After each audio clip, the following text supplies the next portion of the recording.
As you just learned, engaging shapeholders is essential. But how can an organization determine which shapeholders are relevant to their interests and the best ways in which to interact with them? Based on my experiences in both the private sector and public life, I have come up with a framework for effective shapeholder engagement that takes a long-term view on the most beneficial path. I call it the 7A approach. The first set of A's, authenticity, anticipation, and assessment, define how to be well-positioned with respect to shapeholder actions. The second set of A's, advance, avert, acquiesce, and assemble, explain how to act in response to an attack or opportunity posed by shapeholders. Let's begin with considering the first attribute, the need to be authentic. Authenticity requires avoiding the edges of the engagement scale so you don't tip off the edge. Not engaging with shapeholders close enough can be harmful to your organization, either by incurring harm to your reputation that could have been avoided, or by missing opportunities to collaborate. Yet engaging too closely with political actors in wicked crony capitalism that benefits your business while enriching government officials, or seeking political intelligence to capture short-term stock market gains is not only unfair, but sooner or later leads to harmful consequences. Seeking unjustified advantage for your company or industry often trades short-term benefits for long-term risk and undermines your ability to obtain a level playing field in international markets. In the end, trying to unfairly tilt the playing field in the direction of your business will eventually lead to a dead end at best, a penitentiary at worst. Your goal should be to seek nothing greater than a fair chance and opportunity to make your capabilities and point of differentiation well understood.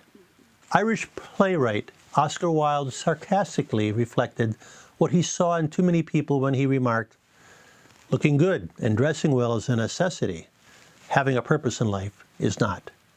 Indeed, purpose is required for both personal and organizational success. Embracing a purpose is essential if you hope to inspire or at least gain the respect of those you engage around the world, if you ever hope to have them align with you to achieve common goals. Because Sam Walton only focused on customers and suppliers, Walmart became the prime target of environmental activists. Under Lee Scott's leadership and in response to an assault by outside forces, Walmart changed course and began to enforce strong environmental standards on its many suppliers, earning plaudits from activists. The approach towards shapeholders set by Sam Walton was unsustainable. Walmart's robust engagement of shapeholders under Lee Scott has greatly contributed to its continued success. Now Walmart has learned the value of embracing a purpose that benefits not just the bottom line, but society as well. And Walmart puts its purpose, saving people money so they can live better, on the homepage of its website. Embracing a purpose and truly living it is vital to an organization being viewed as authentic by society. When you commit to a purpose, you need to follow through.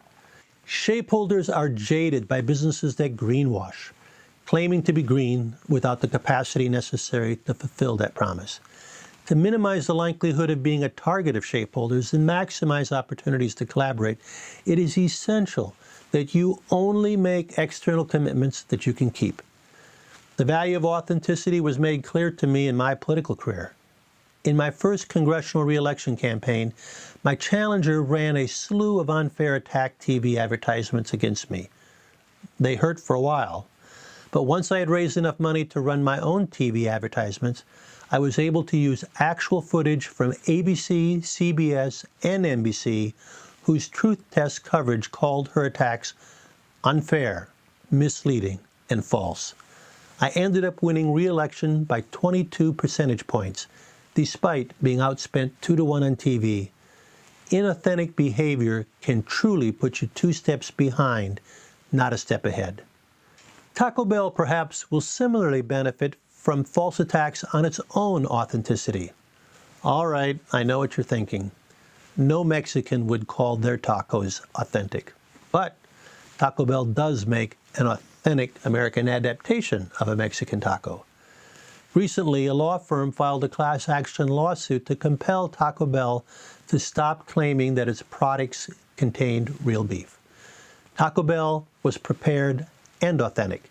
It disclosed the ingredients in its seasoned beef mixture and started running full-page ads in major newspapers with the line, "Would it kill you to say you're sorry?" The lawsuit was dropped without Taco Bell making any changes in product or marketing positioning. Authenticity is essential to effective shapeholder engagement.